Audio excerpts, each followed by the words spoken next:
You can't be serious, man. You cannot be serious! Well, now I know what it's like to be on, I have an idea of what it's like to be on drugs, and then when you're taken off them, you go into the shakes and you have to go into a rehab facility, because we haven't spoken to Dr. Ben Fordham, MD, since the Paris Olympics, and you wouldn't believe it, the very great man has taken the call and he's on the line. Doc, welcome back to the land of the living, and there's so many things I need to speak to you about, but welcome.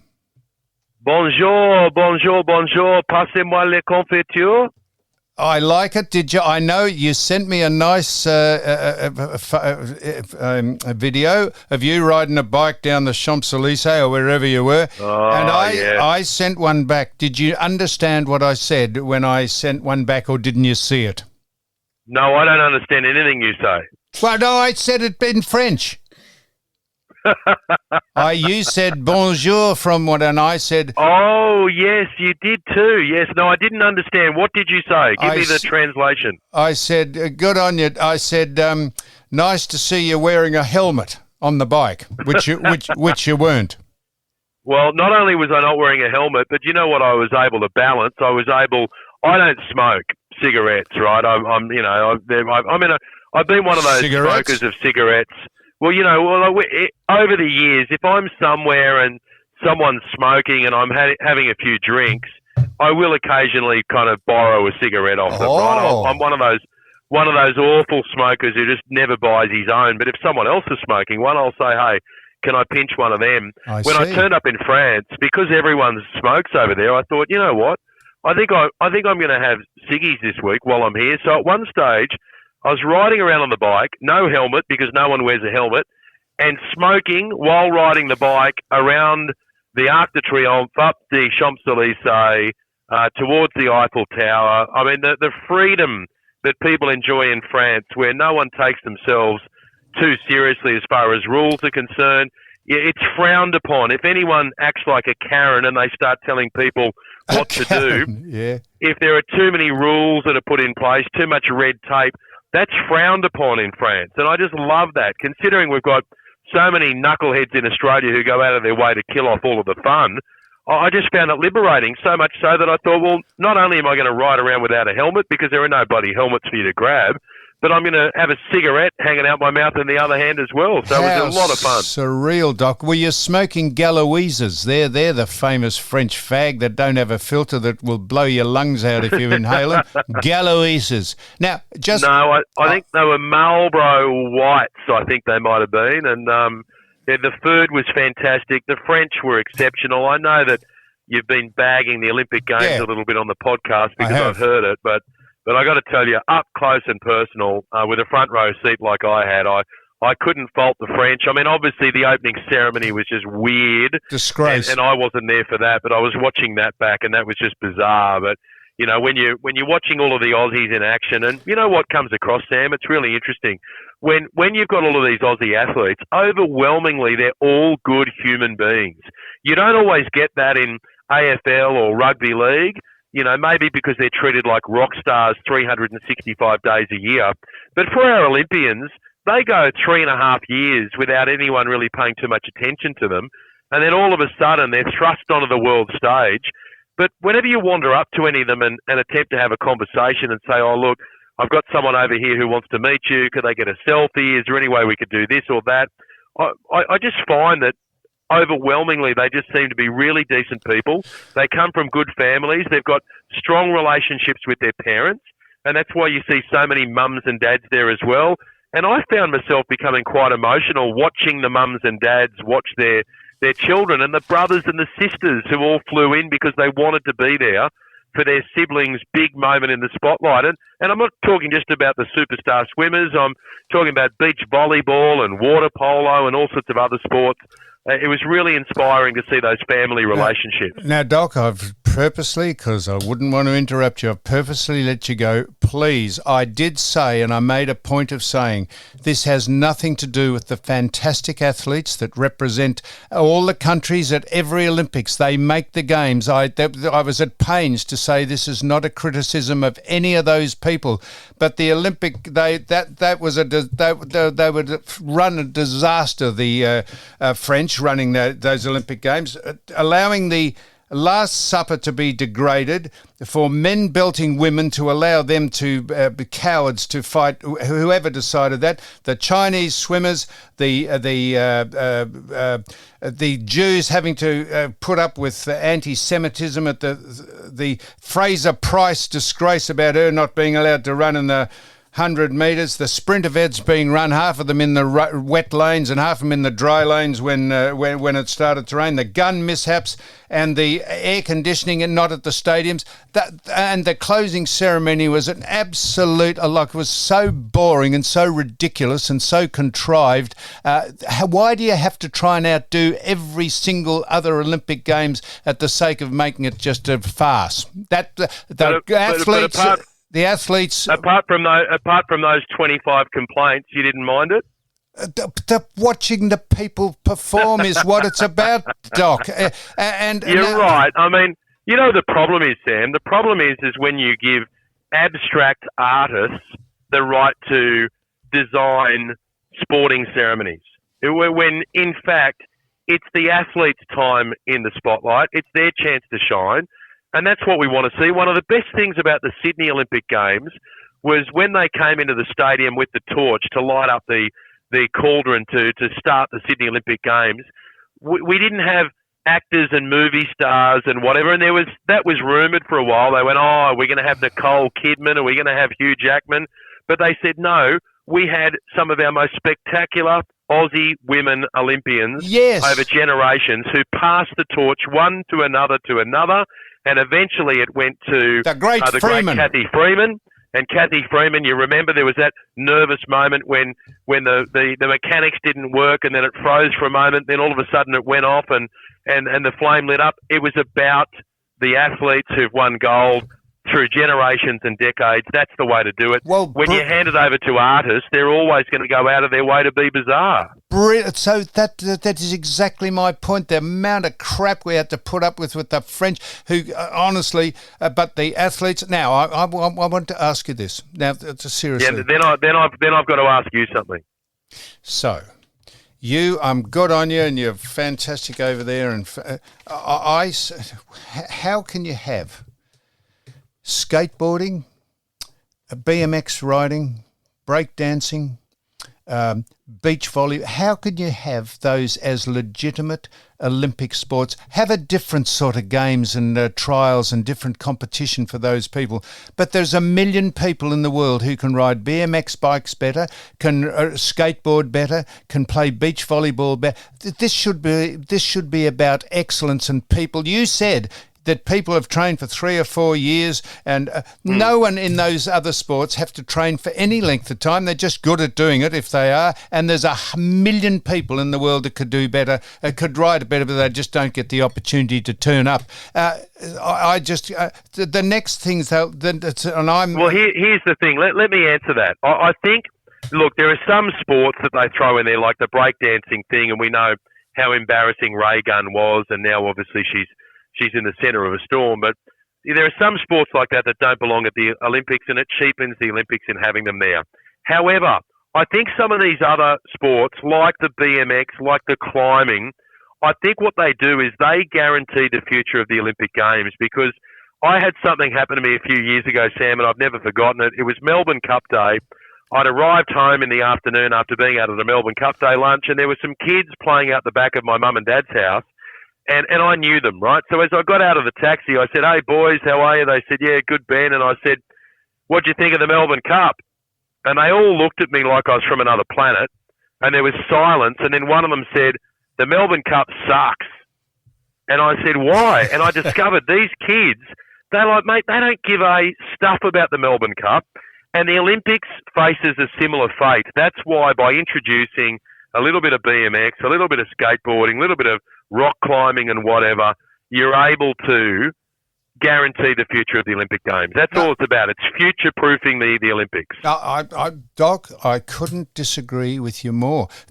Why do you have to submit to being taken over by people who have great social profiles, great friends on their, million or friends on their Twitter or X account? Mm-hmm. The Olympic Games should be about athletic prowess and excellence and people who train to be the top. No one could do no one in the world can be better than the American gymnast who won the medals. No one could be better than not Glennis Nunn, the Australian who won the high jump. That pole vaulting, what's her name? Nina Kennedy. Nina, what a star. No one could do better than in the world or in Australia than the woman, that came second in the 1,500 metres. I should know all the names. Yep. You've got me. I spoke to Ariane Titmus this morning, the swimmer who won 2 gold as well. Look, I know what you're saying, but I don't buy into the argument that the skateboarders are no good at skateboarding or the BMX people are no good at BMXing. I mean, no, obviously they are, we know but there's a million people that could do that. Well, why don't they put their hands up? Because they don't get probably because they're not interested or they don't get the opportunity. I never saw one skateboarder perform their routine that didn't fall off the thing. Well, you once threatened to belt up some skateboarders who were skateboarding outside your home. Only because they train. It was not a current affair. They train to be what they are by degrading and defacing the stonework and the benches and the... That's what we've exposed. You've got a personal beef with skateboarding and you've allowed that to infiltrate your judgment when talking about the Olympics. You hate skateboarders. I hate skateboarders skateboarding in my area where I live and pay taxes and ruining all the infrastructure, and they go and do it outside where you live and fuck all your neighbourhood up. Now listen, can I tell you about one of my favourite stories that's around today? Yes, please. It involves a bloke by the name of Ned Kelly, our famous bush ranger. Yep. Someone's written a kid's book about Ned Kelly, right? It's a rhyming little pop-up book for primary school kids, right? And it's not about him going around killing cops and robbing people as a bush ranger. Apparently, when Ned Kelly was a boy and running around Victoria, in the 1850s, he was causing mischief, but also on one particular occasion, he saved a boy's life who was drowning in a dam. So it's about this naughty boy called Ned who, along with his mates, saved a boy who was drowning in a dam. That's what the book's about. It's targeted at primary school kids. Well, can you believe there are calls today for this book to be banned because they say, no, you're glorifying Ned Kelly. Now, as I pointed out on radio this morning, Ned, his life came to an end 144 years ago at the old Melbourne jail. He was hanged at the old Melbourne jail for his terrible crimes in killing police and robbing people and being an outlaw. But it's a bit of a worry when cancel culture tries to catch up with a bloke who's already dead 144 years earlier and thinks it's okay to chase down some children's author and illustrator from Victoria, when if you go onto Spotify and put in Ned Kelly, you'll see that Slim Dusty performs songs about Ned Kelly, Paul Kelly has done it, John Williamson has got a song there about Ned Kelly. If it's okay to sing songs about Ned Kelly, why can't an author write a kid's book about Ned? A very fair point, Doc, but you don't have to go back 100 and how many years. Lang Hancock, Gina Reinhardt lost the sponsorship of the netball or something because Lang Hancock had said something about Indigenous Australians. Oh, yeah. So, well, mate, what about, without Gina Reinhardt, we don't win the gold medals that we won over there. Yes, in my Paris. point. I mean, there's no question about that. You're right, Sam. And again, if I can go to the graciousness of our athletes and our swimmers, they all take the opportunity to thank Ms. Reinhardt or Mrs. Reinhardt. They all acknowledge that. They don't care about the fact that she might be persona non grata in certain circles in Australia who kind of look down their nose on anyone associated with mining or, anyone who's considered to be wealthy or a billionaire like Gina is, or anyone who's come from money. She has put her money where her mouth is, poured millions of dollars into swimming and rowing and other pursuits as well. And aren't we lucky to have Auntie Gina on the books who could throw some money around and support our athletes? That's right, and she's not responsible for what her old man did all those years ago. Now, I thank Phil for this. He said, here's the new events that are going to be in the Los Angeles Olympics. No blinking, so you can not blink for the longest. Scissor, paper, rock, holding your breath, and what number am I thinking of? They'll be the 4 new introduction sports. Now, I know you're busy, Doc, but I wanted to ask you this. You mentioned it came in beautifully, because it didn't come in, but you said it was the freedom of being in France and smoking on the bike and doing all that. Well, how about the state you're living in? They've just said now that it is going to be illegal to dine out on the footpath in King's Cross after 8 p.m, and you're now not allowed to flash your lights at cars coming towards you to warn people of the speed cameras. Where is it headed, Doc? Well, you've got a civic duty to flash your lights to let the person know who's coming in the other direction that there might be a highway patrol copper waiting for them down the other end of the road. And yeah, look, there's a famous old pub around King's Cross in Woolloomooloo called the Old Fitzroy, and now because someone left some beer kegs out on the footpath, they've said you can't dine outside after 8 o'clock, but don't worry, we're pushing back against that. We'll get that sorted out. And you know what? I mean, I think we've had it up to our back teeth with all of these strange rules and regulations, but can I throw one other one in there, Please. Sam? Have you seen the big news out of Hollywood today? Now, I don't often get involved in kind of matters relating to Hollywood. However, the big divorce has been confirmed. Jennifer Lopez, J-Lo, a.k.a. I'm still Jenny from the block, she has filed for divorce from her husband, the actor Ben Affleck. Now, I don't pay a lot of attention to what's going on in Hollywood, but I've been watching these paparazzi videos and photographs for about a year now, and every time they pop up, everyone says, how unhappy does Ben Affleck look? So it turns out these guys were together years ago, and then they got together again, and a few people were warning Ben Affleck to say, mate, do you really want to do this? Because J-Lo's hard work. And anyway, she's now divorced him. It's their second wedding anniversary. She's divorced him on their second wedding anniversary. And the reason I bring this up is because there's a lesson in this for men and women that if the other partner is so attractive, you could be blinded by their attractiveness, and you might miss out on the fact that they are a complete and utter punish of a human being, a ball breaker, a ball ache, call them whatever you want to call them, because you can tell that that's J-Lo, right? You can just tell she's hard work. And Ben Affleck has been blinded by her beauty. Okay, I'll go back there. Let's get married. 2 years later, it's all over. So there's a bit of a lesson in that. I mean, we all love beautiful women and we all love attractive men, right? But if you don't pay attention to some of those little red flags along the way, they become big red flags, and then before you know, you're off to the divorce court. You won't be abrasive enough to say this because you're too measured and you're too correct. But Ben was nothing more than a star fucker. He got captivated by her big ass, and I want to know if there's a prenup.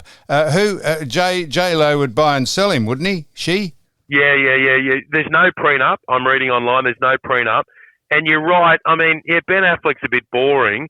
And, you know, he kind of became famous because it was him and Matt Damon who did that movie with Robin Williams all those years ago. And then that's kind of what allowed them to burst onto the scene. But, yeah, look, I don't think he's the greatest actor, and he just seems like he's unhappy. Maybe now he'll smile because it doesn't feel like he's being held hostage every day by J-Lo. So, you know, that's the big story out of Hollywood today. Yeah. Everyone talking about Ben Affleck and Jennifer Lopez, and what about the timing, filing for divorce on the second wedding anniversary? What a great and just present. On that, how's Sue? Sue's here. She's listening. She's missed you, missed speaking to you. She's listened to all this, and she's here. Say hello. And where are you guys? Because I've been listening, but is the trip about to come to an end, or has it come to an end? It's coming to an end when the trade winds turn from the south to the north and blow us back home. They said, don't come home until the trade winds turn, and you don't have to punch into heavy seas for 5 weeks. Or the money runs out. Well, yeah. And Sue, you've had a lot of fun. It just looks fantastic. I've been watching the videos on YouTube and hearing the updates. Obviously, you've had a few challenges, as you do on a boat any day of the week, but you've had some fun? Oh, absolutely. It's been very interesting. something new every day. I've been fantastic to her. Oh, come on, settle. Doc, this is finally. Yes? I've mentioned this. I've had a rant before anyone came on. I did this. The most disgraceful hit job on 60 Minutes on Donald Trump I've ever seen. What are they? That station has gone mad, and they told lies about him. They got people on who told lies about him. They took stuff out of cherry-picked comments he'd made, which were out of context. An absolute disgrace. They are in that dreadful woman's camp, and whether she wins or not, you can thank in part 60 Minutes for degrading Trump. Oh, well, hang on a minute. I don't think too many Americans are watching 60 Minutes Australia to get their running advice on who they're going to be voting for. Very glad you said that, Doc. I tell you what, you wait that 60 Minutes in America will pick that up and say, this is what Australia thinks of Trump. They will use... No, they won't. They won't. I've seen them do that before. No. We run American 60-minute stuff here. They do not run Australian. Only if it suits them, they will. Oh, yeah, but they're not going to have an Australian reporting on an American issue. But only look, if it degrades Trump, they will. The challenge for Trump is Trump needs to pivot at the moment, right? So Trump has got a long runway now until November, and he needs to pivot because had the assassination attempt happened a month before Election Day, he wins. You know, he wanted to get rid of Joe Biden, and be careful what you wish for. He got rid of him, and now all of a sudden, Kamala Harris, because we've got so low expectations of her based on what we've seen previously, now all she's got to do is turn up on stage and string a sentence together, and everyone goes, oh, well, that wasn't so bad. What Trump's got to do is he's got to pivot. He's got to stop the personal stuff on Kamala Harris, and he needs to start talking about his vision for America, about reclaiming that ground of, you know, the lost voters out there in middle America who felt like they'd been deserted. And, you know, Trump's big line originally was draining the swamp and making America great again. I think if he continues with this stuff about, you know, Kamala Harris is chuckling Kamala Harris and I'm better looking than her and what, well, she's a buffoon. Yeah, but Sam, the people who've already made their mind up on that stuff are not going to vote for Kamala Harris. Now you've got to win over the people who are sitting on a fence somewhere. And the way not to do that is to continue with the same old insults that we've already heard for months and months and months. November's a long way away. She's insulted Trump chapter and verse, and he pushes back and he's considered sexist now because he's having a go at a woman. Poor Trumpy. He's been insulted by Kamala, has he? But no, that's not the point. He pushes back, and just because it's a woman, you say, "Oh, don't insult a woman." This is sexist. You campaign on the basis that you are equal. Why can't he say she's an absolute disgrace? And an imposter she is, the giggling, cackling clown that she is, and she claimed just because she thought it would be suitable to be an African-American first, and then Trump was asked about it, and he said, well, I don't think she's actually African-American, I think she's an Indian-Jamaican, but she's claiming that she's an... They are just frauds, the lot of them. Yeah, look, I don't think at this point, if I was making a prediction now, I'd say that Harris wins. I would too. Point. Yeah, and be careful what you wish for. No, all right. I mean, just think if he hadn't have. It's interesting, isn't it? He's so good at what he does, Donald Trump, that he was able to eliminate Joe Biden. He was able to take out a president, right? But then all of a sudden it's happened. And if only he could go back in time. If he could go back in time, he would have reduced the attacks on Biden so that Biden stayed there, and then he would have thrashed him in November. Yes, now, because he probably thought that in the name of democracy they wouldn't get rid of a duly elected president who had got all the nominations and let that clown of a woman come in over the top of him. He probably thought even the Democrats wouldn't do that because they'd be hypocrites, which they are. Now, Doc, you are an absolute star, and you make this podcast relevant because of all your great insights, and we really appreciate you, Doc. No, we do. Good on you, mate. Well, I appreciate you and Sue as well, and I'll talk to you in a fortnight. You bloody legend. The Doctor. Love you all. Bye-bye, mate. Thank you. Bye-bye. That is the Doc. He is a star, the Doc, and he is well sought after around Australia and other places. I'm sure he gets. What he says gets reflected overseas at appropriate times. And on X, and to come on here and do that with us, so we really appreciate it. So that's it. We've had a fair session today. So Sue, what do you think? I think we should take the boat out and go sailing.